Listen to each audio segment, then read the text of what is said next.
A ver, pensemos en esto. ¿Puede una novela contarse completamente sola? O sea, una historia donde el autor hace como un acto de magia y desaparece. Y deja que todo, los personajes, las cartas, los recortes de diario, hablen por sí mismos. Bueno, esa es justamente la magia de Boquitas Pintadas de Manuel Puig. Para entender cómo lo logró, vamos a recorrer 5 puntos clave.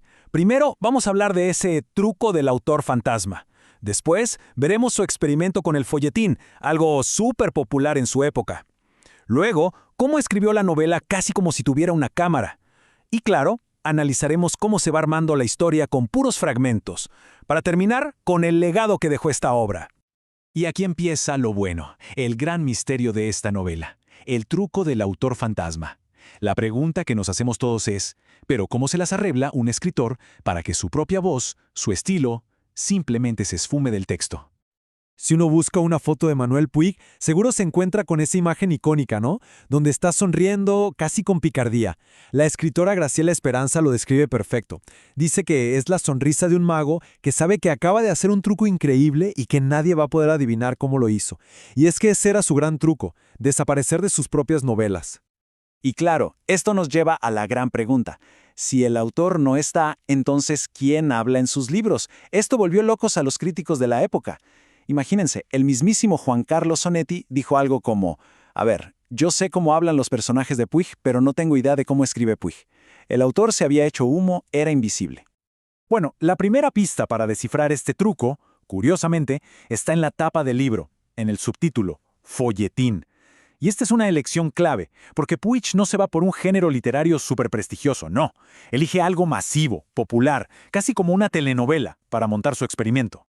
A ver, ¿qué era un folletín en esa época? Pensemos en la telenovela de hoy o las series que nos enganchan capítulo a capítulo. Eran historias por entregas, llenas de drama, de amor, de traición, con personajes muy reconocibles y que siempre terminaban en el momento más emocionante para que quisieras leer el siguiente. O sea, una elección súper audaz para un autor considerado de vanguardia. Y aquí es donde está la genialidad de Puig, porque hace algo que nadie esperaba. Agarra toda la emoción y la trama adictiva del folletín, ¿no? Con sus amores imposibles y venganzas terribles, pero le aplica la mirada fría y distante de la vanguardia. Usa los personajes típicos, los estereotipos, no para celebrarlos, sino para ponerlos bajo un microscopio y criticar la hipocresía de la sociedad. Ok, ya tenemos el folletín, pero falta otra pieza clave del rompecabezas para entender cómo lo hace. Y esa pieza es su otra gran obsesión, el cine. Puig básicamente escribió esta novela como si estuviera filmando una película. Y ojo que esto no fue casualidad, ¿eh? Puig lo tenía clarísimo. En una carta a un amigo lo dijo tal cual. Quiero combinar vanguardia con popular appeal, o sea, con atractivo popular. Él quería que sus libros experimentales los leyera todo el mundo, no solo un círculo pequeño. ¿Y cuál fue su modelo para lograrlo? El cine de Hollywood. Entonces, ¿cómo lo hace? Bueno, es como si en lugar de una pluma usara una cámara. La narración es súper objetiva, casi fría. Solo describe lo que se ve por fuera, sin meterse en la cabeza de los personajes. Pone el foco en las mujeres, como en las películas de la época dorada de Hollywood. Y, lo más importante, usa el montaje.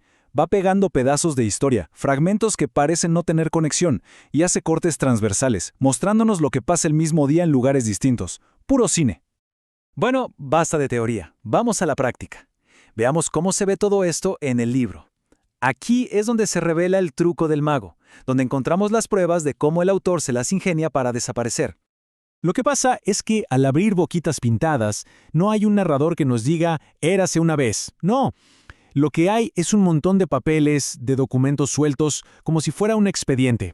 Y quien lee tiene que ir juntando las piezas, como si fuera un detective tratando de resolver un caso.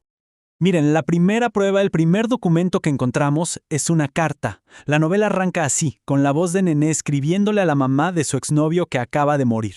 Estimada doña Leonor, no hay nadie que nos presente a Nené. La conocemos por sus propias palabras, por su forma de escribir. Ya estamos adentro de la historia, sin intermediarios. Pero justo después de esa voz tan íntima, ¡pum!, Puig nos lanza al opuesto. Nos pone delante un recorte de una revista del pueblo. Es la voz pública, la oficial. Nos cuenta de un baile, todo muy formal, muy superficial. El contraste con la carta de Nené es brutal. Por un lado, el dolor privado. Por otro, la fiesta pública. Y si eso no fuera suficiente, de repente tenemos en nuestras manos algo que no deberíamos leer. un diario íntimo, la agenda de Juan Carlos el galán del pueblo. Y ahí está todo, sin filtros. Sus conquistas, sus deudas, sus mentiras. Agenda vieja y peluda, hoy te empiezo con una viuda. Es la verdad más cruda, la que se esconde de todos los demás. Y la cosa sigue. Puig sigue sumando capas. Ahora una voz totalmente distinta, la oficial, la burocrática. Un informe de la policía, frío, sin emoción alguna. Acta inicial, un hecho de sangre. Cada uno de estos documentos nos da una versión diferente de la historia, y en ningún momento aparece Puig a decirnos cuál es la verdadera. Esa tarea es nuestra. Y acá es donde se nota a pleno la técnica cinematográfica. Es puro montaje. La novela de repente nos muestra un día en la vida del pueblo, pero saltando de un personaje a otro. A las 7:45 de la mañana, Nené se está maquillando. Al mediodía, Juan Carlos está enfermo en su cama. A las 5 de la tarde, Mabel se queja en el cine. Son vidas que corren en paralelo y nosotros como espectadores vamos viendo los pedacitos de cada una. Entonces, después de armar todo este rompecabezas, ¿qué nos queda al final? ¿Qué pasa con una historia contada así, a pedazos? ¿Cuál es la impresión que nos deja? Bueno, la respuesta es que el experimento fue un éxito total, un bombazo. Boquitas Pintadas se convirtió en un bestseller apenas salió y recibió elogios en todo el mundo. El diario francés Le Monde lo dijo mejor que nadie. El folletín al servicio de la vanguardia. Puig había hecho lo imposible, unir arte y éxito popular.